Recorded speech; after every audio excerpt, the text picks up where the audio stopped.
All right, hi everyone. Phil Travis, and this week's lesson is on the period that is often referred to as the High Imperialism. Um, and this refers to really the era of European colonialism and empire in the 19th century.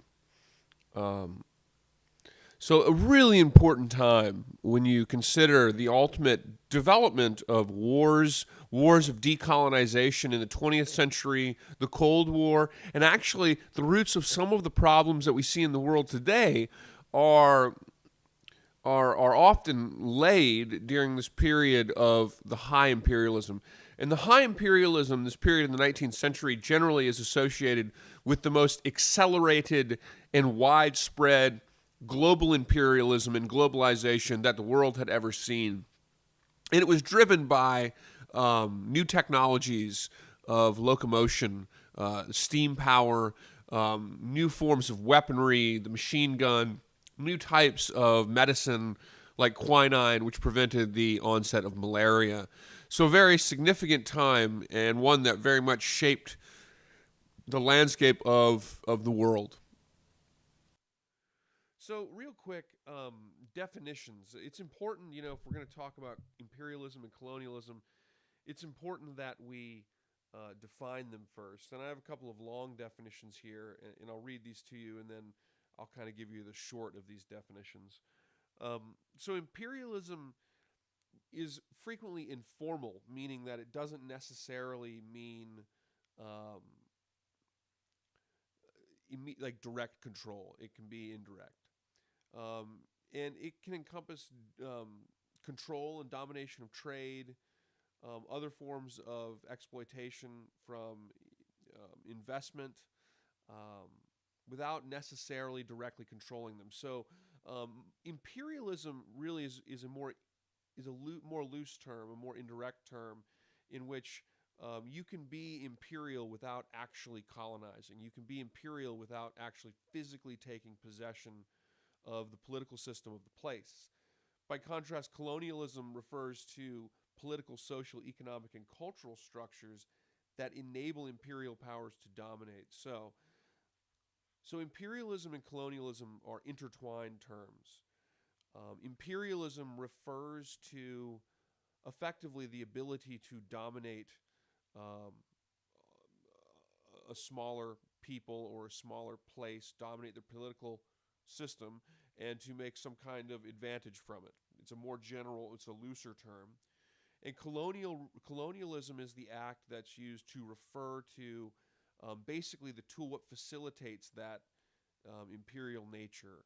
So colonialism can be directly taking over a country and occupying it.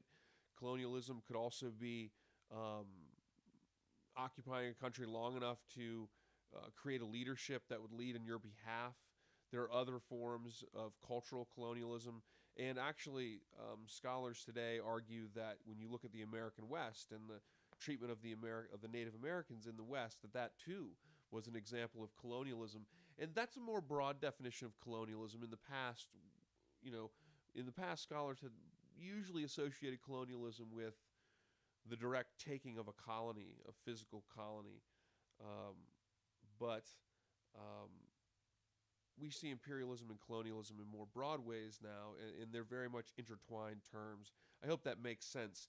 I think one simple way to understand it is that um, imperialism is a more loose term that refers to your ability to control and extract from another people.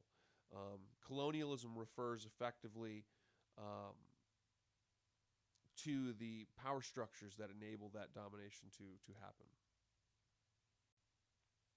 So, the motives of imperialism, the motives of empire, obviously at the top, economic motives, global trade. Modern imperialism, the high imperialism, if you will, um, it really it really marks the true beginnings of globalization as we know it today. Certainly, you could go back to the Spanish Empire and the silver trade to say that that's the beginning of globalization, and some have gone back even further than that. But in terms of the modern globalized economy, it's really the high imperialism that kicks that into gear.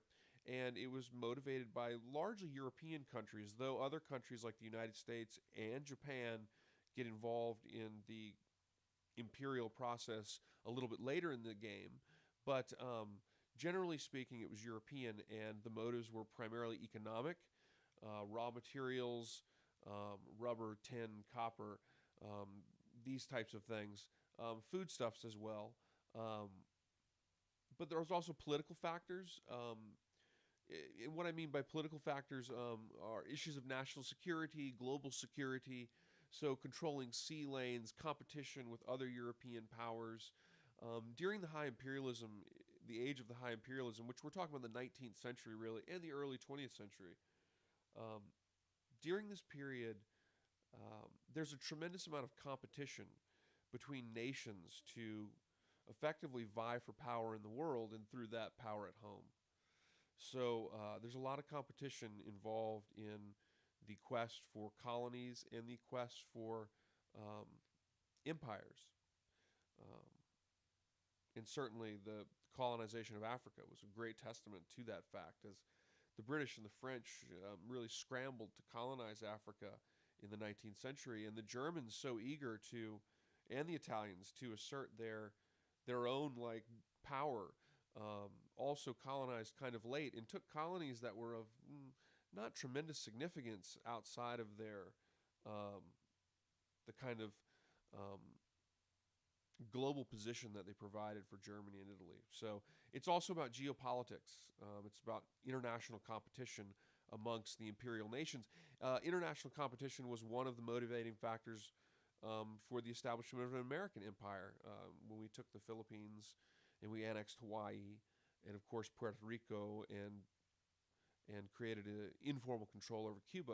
This was very much international competition during the Spanish-American War, 1898 to 1902, if you include the Philippine-American War, and that was very much geopolitics and international control, as well as accessing resource markets in Asia. There's also a cultural motive, and these are the three motives that when you look at imperialism, you have the economic motive, you have the national security or the political motive, and you have the ideological motive, which here is referred to as the cultural motive, but it's an ideological motive. And this is generally the so-called civilizing mission, which was basically the idea that Europeans held that Western Christian culture and political ideas were somehow the superior ideas in the world, and that this justified colonization and imperialism. And through this, they suggested that they were bringing civilization to the barbaric races of the world. It was obviously completely false, but it was a justification for colonization. And generally speaking, just so you guys know this, generally speaking, the ideological motive comes as a justification after the fact. So imperialism or empires are established for the economic and the geopolitical needs, and they are justified in certain ways. And the so-called civilizing mission, which we'll talk a little bit more about in just a minute, that was a prime justification, but it was a justification, not the primary motivation in most cases. So there was two kinds of rule in the when you look at this age of imperialism in the 19th century, particularly, you see two general kinds of rule. In terms, when I say rule, I mean controlling your colony. The British and the French are the two examples that are most used here because they are the most dominant empires of this period. The French tended to use direct rule, which meant that basically all of your leadership, your main high leadership in the colony, is French personnel, European personnel, and these were often used divide and conquer tactics, and generally were based on a subjugation of the leadership in the particular place. The British often tried to use indirect rule, which meant using tribal authorities and indigenous institutions, customary laws, these types of things to kind of rule through the people. In both cases, imperial or colonial subjects were educated in France or in England and were used in administrative positions. But both in France and Britain did not universally adhere to these. They made changes over time in some cases, but both methods are very flawed and, of course, subjugated the populations and resulted in future resistance and wars in places like Vietnam, in places like the Sudan. These are all linked. These conflicts are linked to imperialism, to this period of colonialism and imperialism in the 19th century. It's also important to note that this imperialism, this colonial era, is very brutal. And in the discussion forum, I asked you guys if you thought that colonialism was fundamentally genocidal, meaning is colonialism fundamentally based on trying to eliminate many of the cultures that you find. And I'm going to leave that up to you guys to discuss in the discussion forum. Certainly, that's a tough topic, but there are a number of cases of very direct genocide during this period. The British in Australia effectively wiped out not effectively, on the island of Tasmania. They eliminated the Aboriginal population, was completely annihilated in Africa. In Australia, and of course in the United States, in Canada, and the United States, there were similar types of activities against Native Americans. So it was very brutal, and there are a number of cases in this period that are very clear cases of what you might call genocide. Certainly, North American Native Americans with the United States, and of course, I would say with the Aboriginal population in Australia, and there are other examples as well. So the primary tools of empire, particularly the thing that makes the high imperialism, the 19th century, this period of accelerated imperialism and colonialism, was really made possible because of certain technologies, particularly the development of steam technology, steamships and railroads, like we talked about last week in the Industrial Revolution. These allowed you to move many more people in much more, whether it's resources or goods of another kind. It lets you move things at a much faster and unlimited amount at any time. Steamships also allow you to traverse rivers, up rivers, much more easily. And this allowed colonial forces to go much deeper into the area they're trying to control. Military technologies, increasingly powerful weapons, heavy artillery, and particularly machine guns. First the rifle, but the machine gun really is the big one here. In addition to gunships and things like this, but the machine gun gave colonial forces a massive advantage over the people that they were trying to conquer, and it meant that, at least in the short term, they would be able to use overwhelming power to subjugate a population for a certain period of time, but in almost all cases, it's only a certain period of time. This period results in fundamental wars of resistance, decolonization conflicts that occur primarily in the 20th century. Communications technologies, steamships also, but telegraphs, transoceanic cables like the one that was laid from North America to Europe in the 1890s. So increased technologies, particularly the development of the telegraph, allow for more instantaneous communications and thus more direct control over far-flung empires.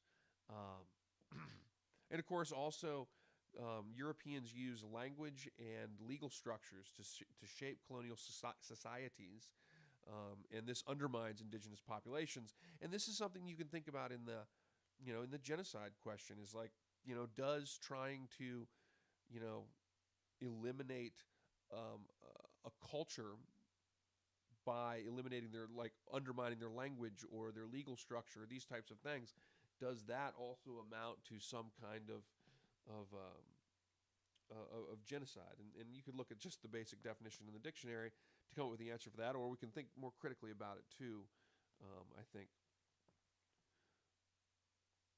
one thing that's not on this list, by the way, that's very significant, is the development of a medicine too. Of course, quinine, which is in tonic water, but that's not where it's found. It's actually from a bark and from a tree, I believe, in South America. And quinine, which was first discovered by the British, was used as it treats malaria. And so, if you take quinine regularly, it prevents the malarial symptoms from onsetting.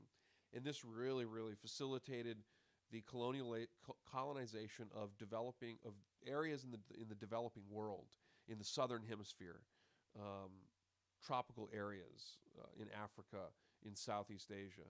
So quinine was also very, very significant here. Here's just a map looking at some of the early um, colonialism and imperialism. You see some of the major areas that were being dominated. The Americas, of course, by the Spanish and the Portuguese. Of course, Africa and India first by the Portuguese, but the British will become very significant there. This is a map of Spanish and Portuguese colonization, but the British and the French really make the 19th century age of imperialism. They are the dominating forces in the 19th century. You look here at European trading posts in Africa and Asia by the 18th century. Early colonization was usually established through establishing trading posts from which you would um, move resources and trade resources and collect duties and such. These are the kind of the foundation, the grounding for the development of 19th century imperialism. The trading companies, which your text talks about, really gave the Dutch and the English an advantage over both the Portuguese and the Spanish. The trading company, which is basically a private company, it's a private group of investors that are interested in going to an area and profiting from the area. And they were supported by the government. The East India Company, of course, the English East India Company was established in 1600. You will, if you know your American history or your U.S. history, you will know the East India Company from, of course, the Boston Tea Party, as it was, of course, the East India Company, who the British gave a monopoly to um, in in the beginning of the American Revolution in 1773, which led, of course, to the Boston Tea Party, and was one of the you know catalysts to the American Revolution. And there was also the Dutch United East India Company. These were private organizations with privately owned ships that were given government support, and they could engage in trade, they could build posts, they could make war. They were very profitable, and this really was the basis for the early development of the empires of the high imperialism. Um, they and the Virginia Company. It was a joint stock company. The Virginia Company was the company that established the Jamestown colony in 1607. And the Virginia Company was a joint stock company. Joint stock companies are um, very much similar to these trading companies. They're private investment companies that collectively undertake endeavors to profit. And this was a very common feature of the Dutch and the English systems. And this is a product, by the way, of the Enlightenment thinkers that we talked about a few weeks ago. John Locke, Adam Smith, the idea that private investment, that representative governments was for them, the natural law of humanity. And so private investment companies were very significant in the early development of what we call the high imperialism, which is really imperialism of the 19th century, this accelerated age of empire. And so this is we've already mentioned a lot of this stuff, but just refers to, you see here, the high imperialism means a period, it really refers to a period of accelerated global imperialism. Primarily European nations. However, the United States, of course, gets into the game. we very much started to take a role as a global imperial power. Probably could probably say in the 1850s when the United States, and you might go back further than that, but in the 1850s, of course, when Matthew Perry went to Japan and demanded that the Japanese open the door to trade, that was certainly a big step. But then, of course, the 1898, the Spanish-American War, was when the United States really well and truly became an empire. And of course, also Japan. Japan, around a similar time, became their own burgeoning empire, and they were determined to establish a Japanese empire in the Pacific. And of course, it was these colliding forces, the United States and the Japanese, and their Pacific imperial aspirations, that actually led to World War II.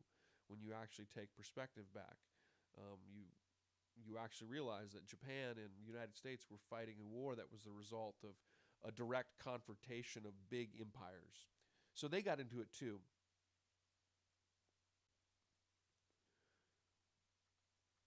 One of the most common justifications of imperialism was known as the white man's burden. And what you see here is a Pears soap commercial. Racism was fundamental to the age of imperialism. This is when you have the development of scientific racism, which purported that somehow Western European culture was a superior culture to other lesser cultures, and they would or lesser races. I'm sorry.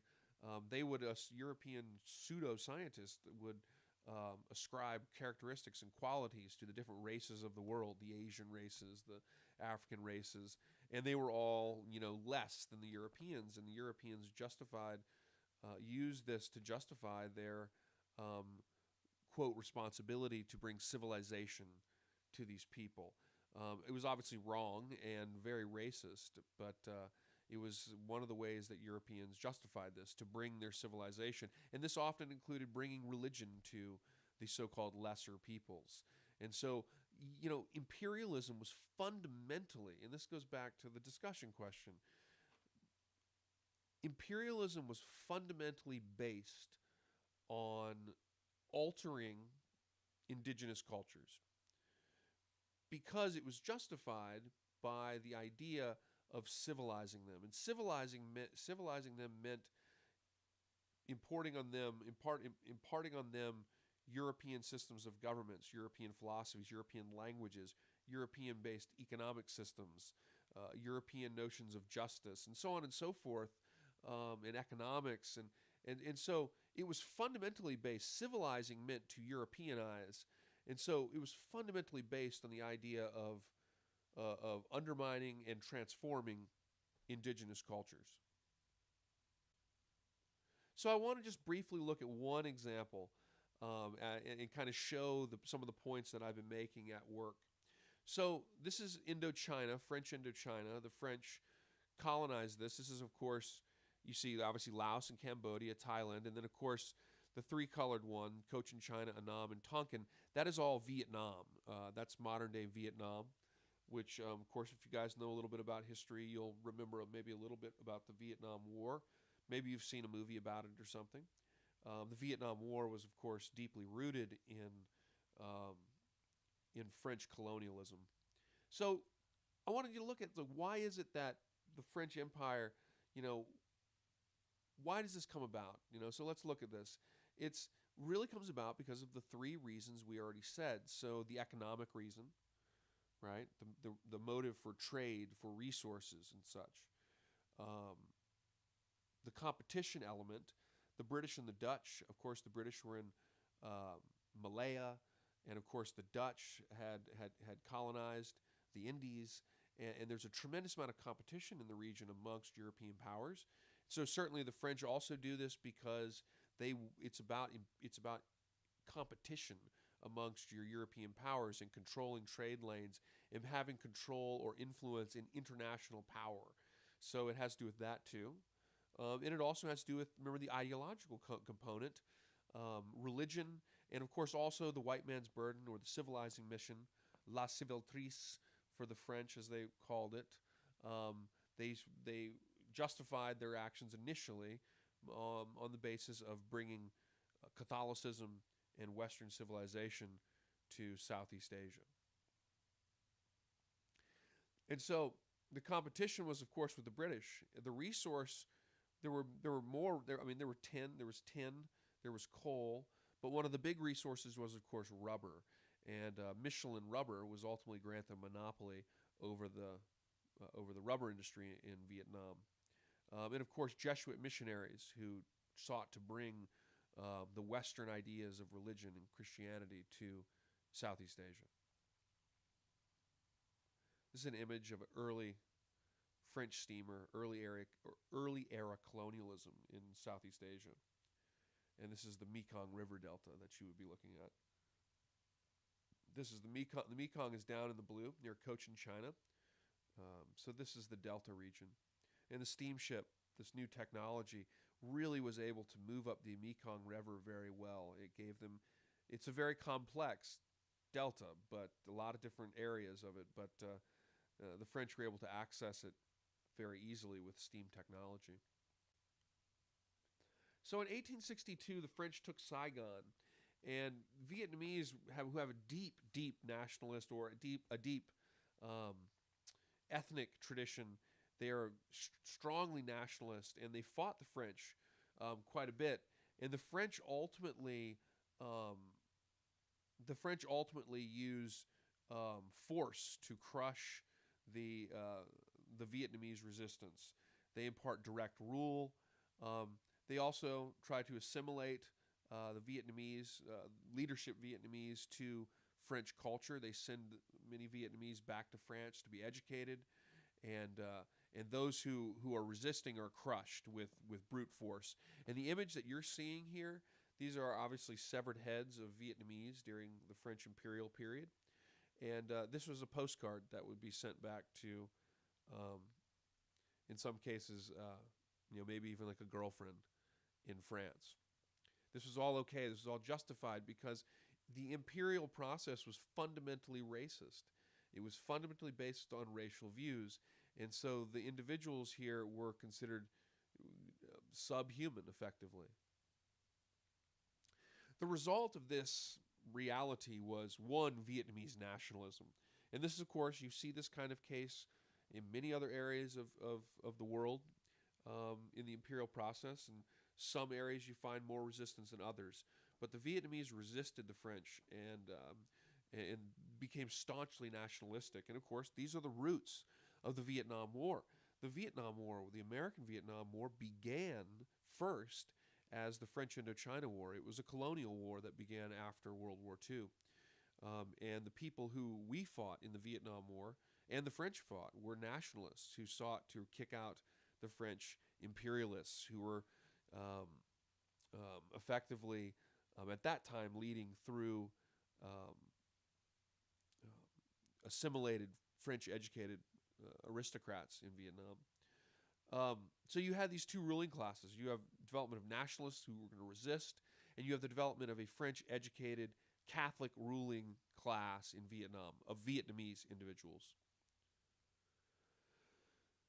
So at the height of the high imperialism of Indochina, at the height of the French imperialism, you really see Vietnam becoming an example of how repressive and awful this was. And you really see this during the period in which Governor General Paul Dumais, who is pictured here, Paul Dumais, was in charge. Vietnam was in the red, and Paul Dumais was given the job of making Vietnam profitable. So what he does is, first thing he does is he just says, to heck with the civilizing mission. We're not even worried about that. We want Vietnam to be profitable. So he stops pretending that this is about civilizing, and he says this is about profit. How are you going to be profitable? Well, he's going to make the Vietnamese effectively servants more than they already are. Rice will be for export, and they will export regardless of whether or not peasants are starving. Taxes will be burdened on the Vietnamese people. Monopolies will be granted to European companies, particularly in the area of rubber and coal. And Michelin Rubber will get a monopoly on the rubber plantations. And the rubber plantations were absolutely nightmares. I mean, the numbers you see here are somewhat similar, not maybe as extreme, but they're pretty extreme, and they're very similar to the types of numbers you saw in those Brazilian sugar plantations. You had a period of really cheap and overworked labor. From 1917 to 1944, nearly a third of the Vietnamese workforce died on the rubber plantations. And the Vietnamese who worked on these plantations used to say that they believed that the people were buried under the trees and were made actually to be fertilizer for the trees, that they were purposely being worked to death. That was the feeling. The other thing that Paul Dumais did was actually to effectively authorize an opium trade in Vietnam, which had also been done, of course, you probably remember the Opium Wars. The British did this in China. And the French do this in Vietnam. And actually a group known as the Bin Xuyen, who would later be involved in the French Indochina War, shortly after, actually, fighting the leader No Dinh Diem, who was the American ally, but that's another story. We don't have enough time for that right now. But he was one of the drug dealers. This was one of the this group, the Bin Xuyen. It wasn't a he. The he was Ba Vien. So the Bin Xuyen was a drug dealing organization. It was a drug cartel, basically, in Saigon. They controlled a third of Indochina's income. They controlled prostitution and gambling rings, but they also controlled opium. And Paul Dumais came up with a method of adding a chemical to the opium so that it would burn faster and make it more addictive, similar to what tobacco companies in the United States did. And so effectively he created a portion of the Vietnamese population that was addicted to opium, and therefore, of course, the French were able to control this and tax this and profit from it. And so it was all designed to make a profit at an extreme expense for the Vietnamese.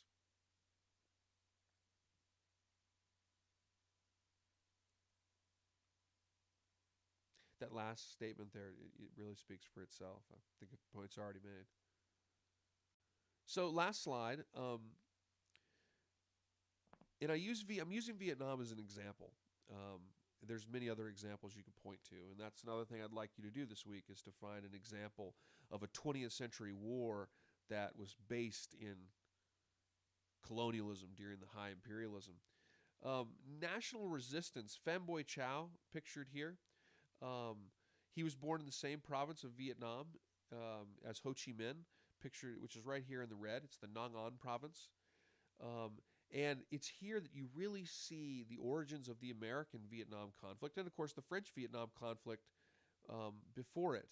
Pham Boi Chau believed in what's called Pan-Asianism. He believed in a Pan-Asian movement in which Asians would unite together and create a more create a regional kind of Asian dominion. And see, many of the Asian leaders actually read the civilizing mission rhetoric and the idea that the Europeans were saying in that rhetoric that well, you're not ready for civilization yet. You're not there yet, and so we're going to help you get there. But when you're there, they pledged that they would give them freedom. And people like Pham Boi Chau read this stuff, and they believed that that if they adopted Western industrial and imperial ways, that they could be joined in a kind of a Pan-Asian union that would then oust the Europeans. And of course, in 1905, it looked like they were on a way for this. The Japanese, effectively won in the Russo-Japanese War. It was a big year for Asian peoples. Pham Boi Chau very much looked at this as a great moment for Asians, where it showed that Asians could beat a European power. However, Japan, who was really the rising force, and Pham Boi Chau traveled to Japan, and he very much saw Japan as being the potential country that could create a Pan-Asian unity. But Pham Boi Chau, unfortunately, was wrong in that regard, and the Japanese actually created their own empire. And during World War II, when they expanded out through Indochina, the Japanese were, in many respects, just as brutal to the Vietnamese as the French were. So, so Japan, after the Meiji Restoration, which your book talks about, Japan also became an industrial power and very much sought to create its own empire. Japan very much needed resources to fuel its economy and to create a navy that would be strong in the Pacific. In many respects, World War II represents a collision of two empires, of the United States and the Japanese. And we'll see that more as we get into the 20th century. I hope this is helpful, guys. Thanks.